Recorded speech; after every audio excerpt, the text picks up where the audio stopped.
Good morning everyone and welcome to another podcast. It's a beautiful late spring morning. I'm out on one of my local streams, not one I fish very often actually. It's fairly small and overgrown, but on my local rivers where I quite often record the podcast when I'm busy, there's so many grayling being caught at the minute that I didn't really want to go out and catch a load of grayling because they're out of season still. We're late May at the minute and the grayling season doesn't start till June, 16th of June. So the last thing I want to do is go out and catch a load of out of season fish. So I've come onto this little local stream now. It's probably 8 feet wide, but I know there's just some wild brown trout in here. There's no grayling, there's nothing else, just wild brownies. So it's very enclosed by trees here, and the woodlands are in full bloom. All the leaves are out and the sun is shining somewhere, and there's lots of dappled light coming through the trees. The base of the woodland floor I can see loads of lovely green vegetation. There's wildflowers, wood pigeons are cooing somewhere up in the trees. All in all, it's a perfect spring morning. I'm stood in the river and I'm looking upstream, trees on both banks. I've got a nice glide ahead of me and I can actually see 2 or 3 fish moving ahead of me. I've fished here before and I've had success on either little terrestrials or little spiders, so I'm going to go and fish a black and peacock spider in a size 16. I think the fish I can see moving ahead don't look particularly like they're actually rising and taking off the surface. I think what I'm seeing is just a disturbance of the tail as they feed around the surface, so I think something just under the surface is probably about right.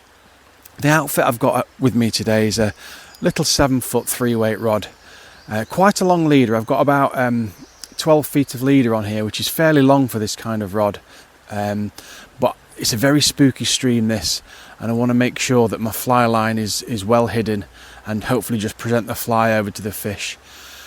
I'm going to strip some line off and start casting towards some of these little rises I can see, or little dimples I can see ahead of me. I've been so busy recently out on the river doing tuition and guiding and busy in the fly shop that I've really not had much chance to get out, and it's nice just to get away somewhere. And I figured I can get here and it's literally 5 minutes from my house, so I can have a short session of about an hour and then I can be back and crack on with some proper work. I'm just going to check my leader's okay.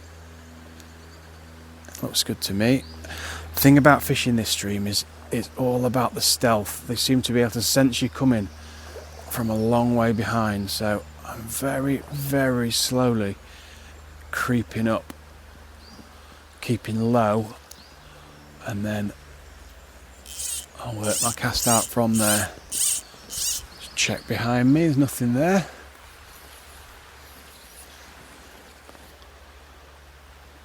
And the leader and everything's turning over just fine.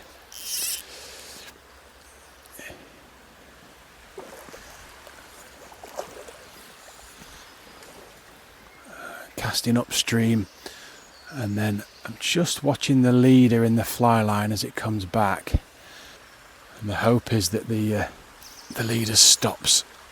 Let me just put a bit of degreaser over this leader. Just want to make sure it's presenting just right.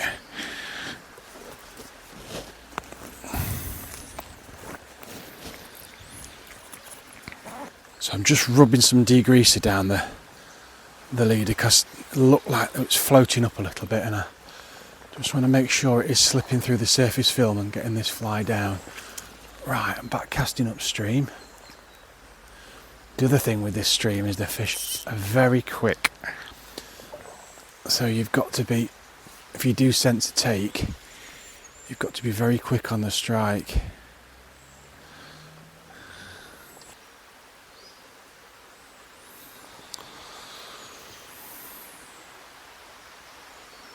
Yeah, leader's looking fine now. Right, let's move up a bit. I'm to crouch here and cast under some branches.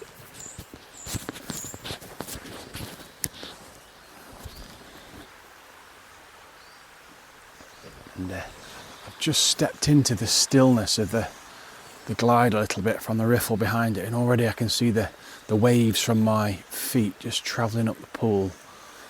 So I'm going to be very careful when I'm wading up here not to send too many waves up that are going to potentially put these fish down.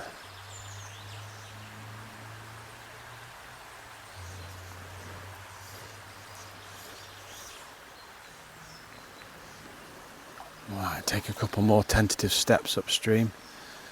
It's only about ankle deep here, and I can see lots of little midges above the water.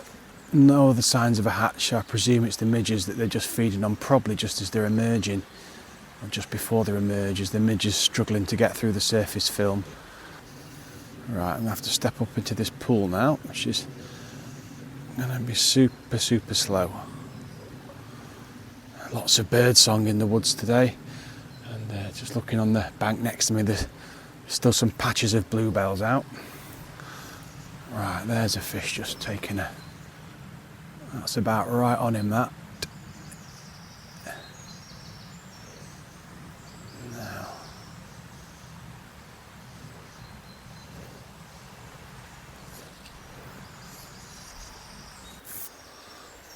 Well, nothing from these first two fish, so I'm going to keep on moving up the pool. Oh, I missed it.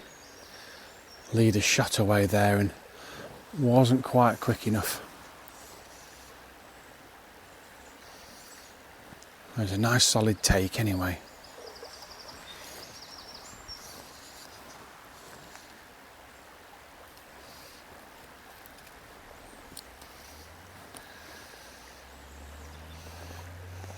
It's just deepening up a little bit now. I'm just below my knees.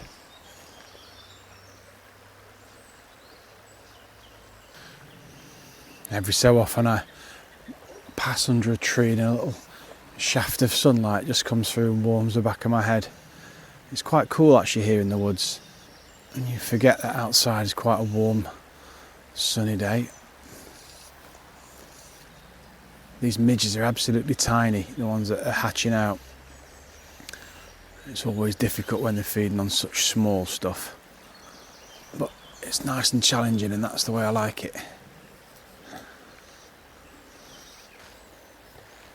What I may do if I have nothing conclusive on the spider up this glide, because it's a nice little glide this, I might fish a bit further up and then actually come back up here in half an hour with a little dry on, and see if that produces.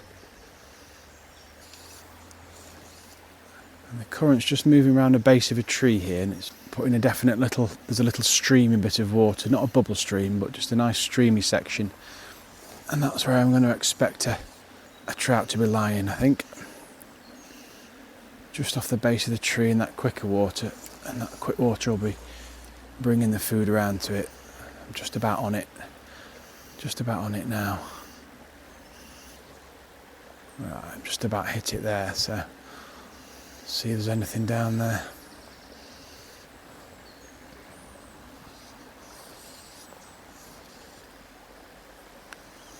Up to my knees now, there's a little hole under one of the roots, and right up to my knees. Leader stopped there, and I don't know whether it was a fish or whether it's just hit the shallows. I'm just approaching the riffle of the pool now, and there's a big patch of bluebells just illuminated by the sun in front of me, which is rather pleasant actually. And let's keep creeping up, and there's another smaller pool ahead of me, probably only 30 feet long, and it's got 2 or 3 large old gnarly trees in it, and the current's just running around the base of these trees. It looks absolutely ripe for a fish here. I think I'll certainly keep going with the spider for another 20 minutes or so, and then, like I said, I think I might go and do that pool again with a little dry. Let's do the base of the pool right on the lip, just as the water's ripping out, because often there's a fish just here. So I'll just do this on a very short line, just tapping it upstream, more of a traditional upstream spider style. And you often get a take instantly if there's a fish there with this. Letting the fly run right down to the lip of the pool.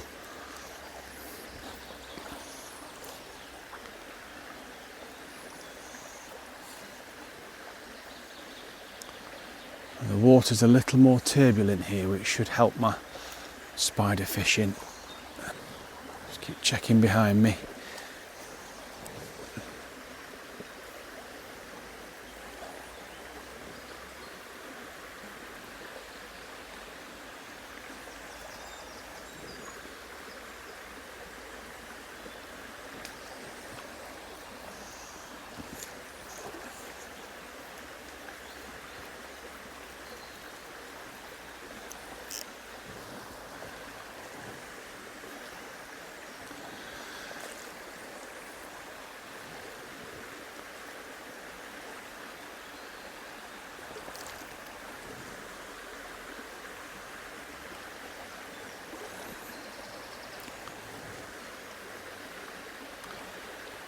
As per usual with my upstream wet fly or nymph fishing, I've got my favourite high-vis braided loop on to connect the leader, and I've greased that up with some mucilin grease so it's floating nice and high. It's very visible, and that's my indicator, as it were.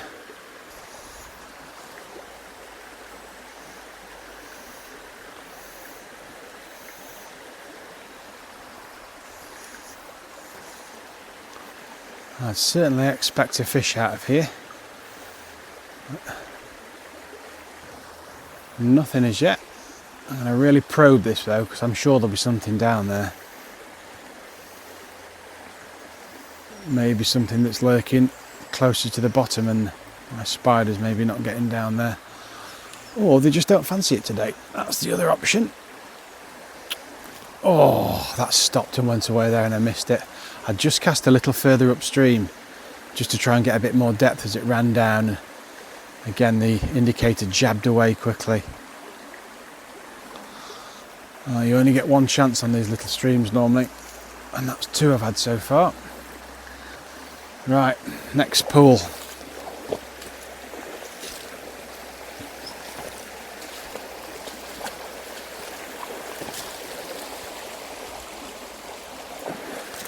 This water's very thin here. I don't think we're going to find anything in here, but nah, it's too shallow. I think we're going to keep moving up here. Just going to get out now and I'll skirt up the side and get back into the pool that's a bit further up. Lovely patch of bluebells again here. They're just about done then. Another week or two and they'll be gone.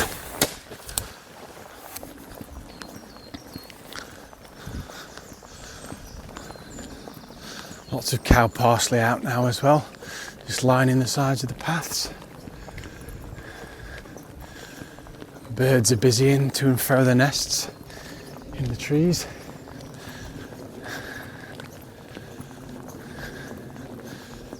And you can just tell the greenness has just appeared over the past week as we've had those classic kind of sunshine and showers, and everything's been well watered and had plenty of sun, and everything's really greened up, and the last few trees that were waiting for the leaves to come out have all come out now, and the foliage on the base of the woodlands really shot up over the past couple of weeks.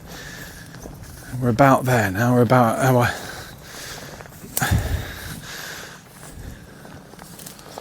unfortunately I've also noticed some of the Himalayan balsam starting to really rock it up as well.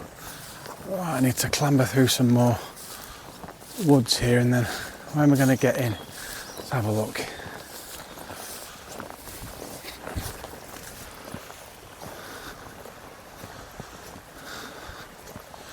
I don't know if I can fish the top of this pool maybe.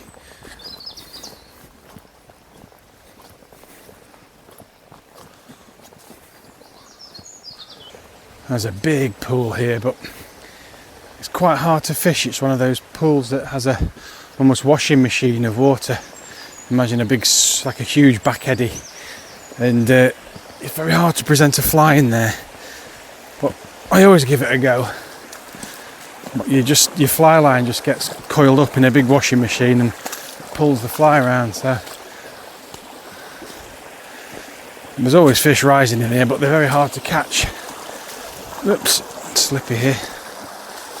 Let me have a little look, see if I can drop one on it. They're rising in the usual place, just right at the head of the pool.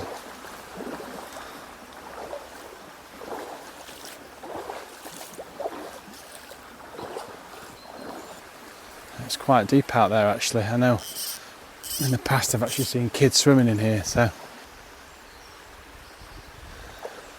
think what I'm going to do here is actually going to put a dry on. It's too slow and deep for a spider. There's always a fish feeding in a bubble. There's a bubble stream that fills the pool at the top, and there's always a fish feeding in there, so I'm going to nip the spider off and put a little Griffiths gnat on and just drop that in and see if anything comes up for it.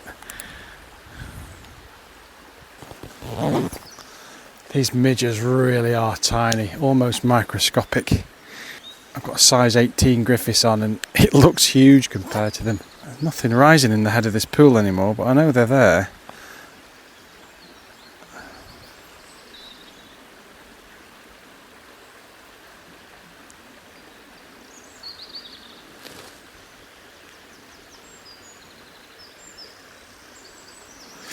Right, I've got my dry on. And just drop it in as best I can onto the surface. And creep up here and try and put it over the bubble stream. Oh, there's a fish just risen. Try and put it over the bubble stream just at the front here. And my bow waves it going up the pool, so I can't really wade any further. So I'm going to have to open my cast up, put a long cast out. That's not bad. Not quite covering it yet. That's not far off him. A little bit short if anything there. You can see my fly though, which is good. Right, I think I'm just about covering this cast.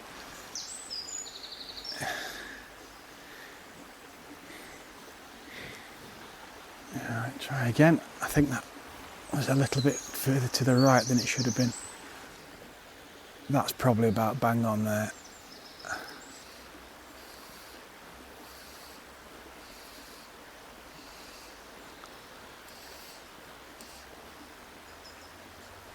Well, I've covered him 4 or 5 times, this fish. He's not come up. In fact, he's only seen it rise twice anyway, so he must be very selectively feeding on just the odd fly. I'm wondering whether it's worthwhile just putting a nymph on here and running it down this channel. I'll try prostracting with this dry, just a few more casts. Just while I'm stood right out here in the pool. Wonder whether it's worthwhile putting a little pheasant tail on, and because it's fairly deep in this bubble stream, it's not like a little riffle, it'll be a few feet deep there, and I know there'll be fish down there feeding. I think I'll do that. I brought this dry in, I'll just put a little pheasant tail on and run that down now. Makes sense while I'm out here. I've made a disturbance getting into the pool, so I may as well take advantage of it while I'm here. No effort just to nip that off and put a Sawyer's pheasant tail on. Everything seems a little half-hearted this morning. They're not really feeding hard or rising consistently. Right, size 16 Sawyer's pheasant tail.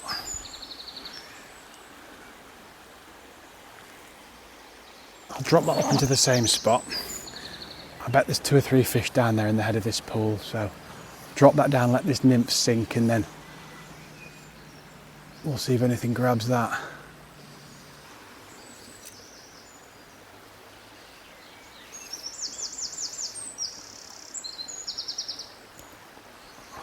I literally can't move up this pool any further. It's the base of the pool is kind of woodland, detritus and silt, and one more step forward and I'll be up to my waist and just sink down.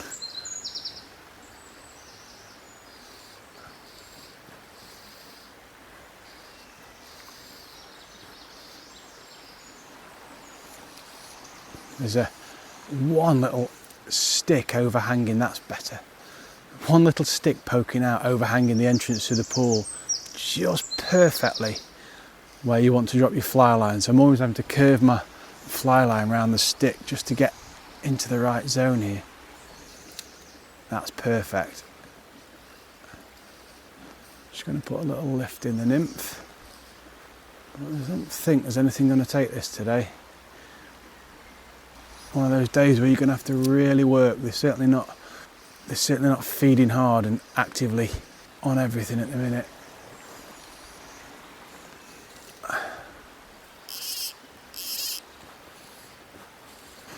Right, I think a couple more casts here and we'll head upstream again.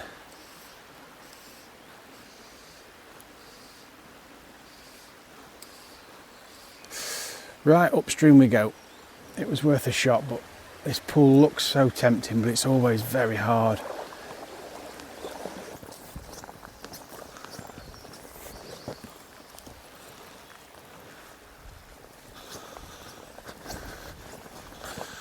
Right, let me just hop in down here, get into some of this faster water and move on up, as they say. There's some dippers ahead of me, just sat on the rocks. I think they've seen me now and they're off. The banks are quite sheer here and the woodland's getting more enclosed. A heron going overhead as well, there it goes, right above me. Wonder if he's had any luck today. Right, I might just keep this nymph on for a bit of a change as it's on there and prospect up some of this water ahead of me with the nymph. Casting's becoming a little harder here. It's a lot more trees around me, so I'm just going to have to shorten my cast out a touch.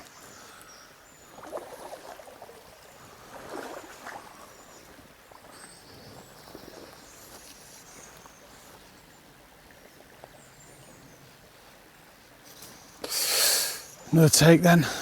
Missed that one as well. That's 3 now. So quick.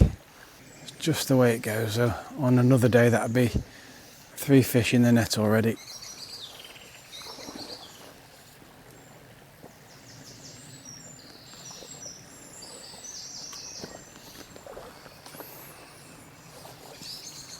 Oh, that was on. That was on for a couple of seconds, that one, and then off again. I'm getting jumpy now. Yeah, it was on for a second or two. I felt a couple of kicks and saw the boil as it just didn't stick. I don't think that one will be coming back now.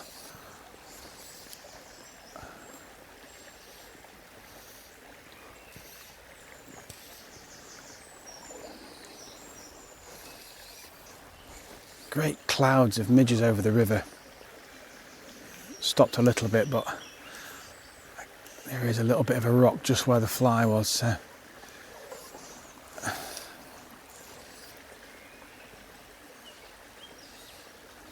bit of a glare on the water here. I've not got my polarised glasses on, so it's just a little harder to see the fly line. Right, I'm just going to check this fly. I can see the plop of the fly landing, but I just want to check everything looks in order.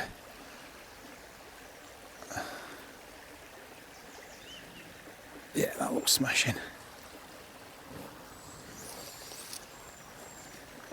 Just treed it behind me.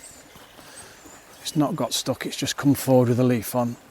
Let me just get this leaf off. It's always a blessing at this time of year when there's loads of leaves on the trees and you do nick your fly onto the trees. A lot higher chance of getting it back because it's often just nicked in a leaf and not twisted itself around the branches like it can early in the year.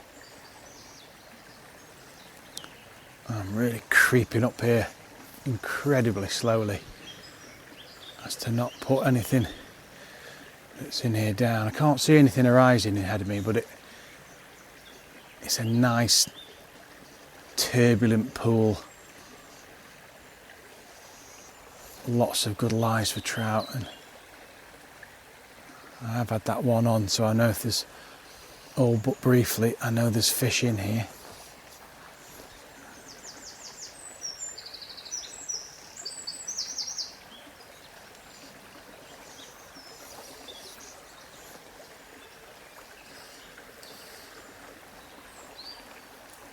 Oh, don't believe it. Just had another one on. 2 or 3 seconds and it kicked off again.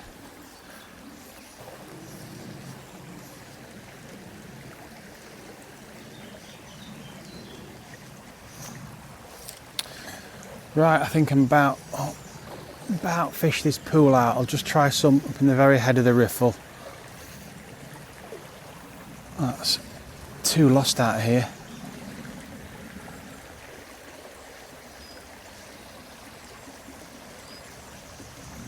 Oh, I do not believe it. That's 3. I just lost another. Again, on for 2 or 3 seconds, kick, and off again. Wow, would you believe that? Incredible.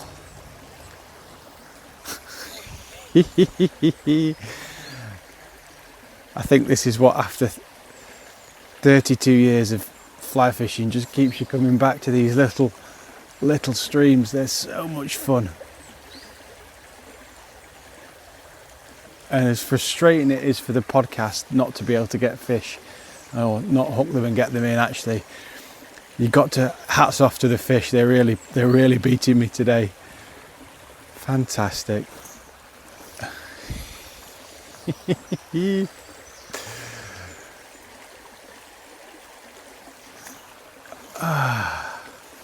I'll try and run a few more down this top of this riffle just in case there's anything else there that's gonna defeat me.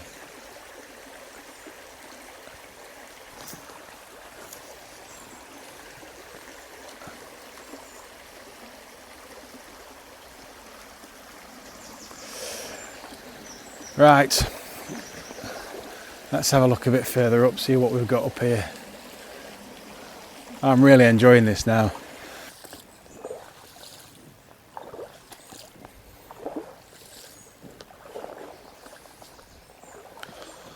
Very shallow here, a bit too shallow for nymphing, I think. Just at the, it's barely getting up to my ankles, so it's just deepening up ahead of me a touch. So I'll try and drop one in. There's a duck just in the way there. Go on, duck out the way. I'm just turning round to get my fly out of a tree here, and it really is the most beautiful scene. The little stream is in quite a straight line behind me, so can really see the arching canopy over the stream, and as the light's coming into the river, it's obviously reflecting off a lot of the green leaves, and the surface of the river actually looks greenish with a glassy tinge over it. Absolutely beautiful. Lots of mossy rocks piled up by the sides and little groins and current flowing around. Even if you weren't fishing, I think on a day like this, it's such a pleasant place to be. Well, for anyone that fly fishes regularly, it's that classic, it's slightly cliched saying it's not all about the fishing, but it really isn't. It's places like this and your thoughts just drift off into the woodland.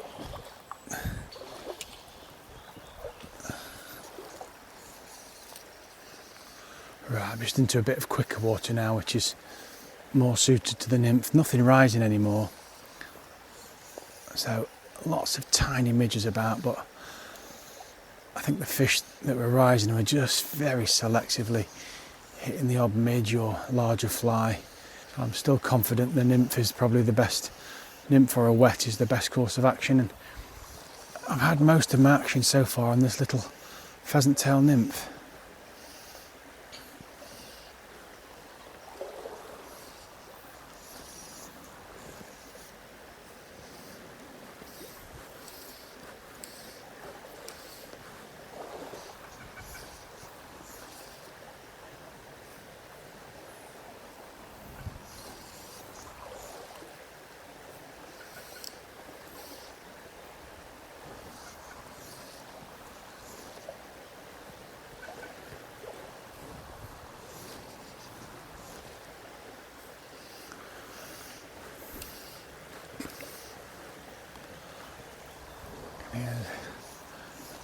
wood pigeons are clattering about above me. You can always hear a wood pigeon before you see them, and they clatter their wings as they fly out the trees. I'm just moving over to a roll cast now. Everything's getting a little bit more constricted. There's the shafts of sunlight coming through the woods, and columns of midges just illuminated, like almost like physical columns just stretching from the woodland floor right up to the canopy.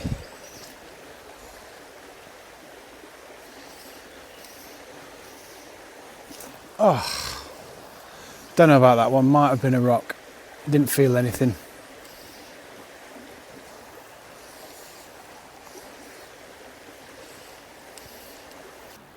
Well, there's absolutely nothing coming up in this pool now, and I've had about 45 minutes, an hour's fishing, something like that.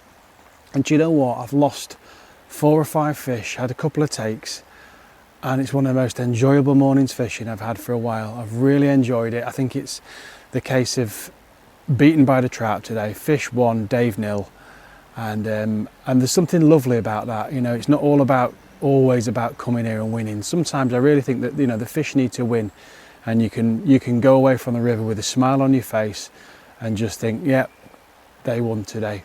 It's been a great morning, beautiful morning to be out in these woods and on this lovely little stream. Thank you so much for listening to the podcast. As ever, if you want any help or advice, or for more information about our fly fishing tuition, please visit us at www.peaksflyfishing.com for our range of flies, for trout flies, salmon flies, pike flies. Visit us at shop.peaksflyfishing.com. Until next time, tight lines, bye bye.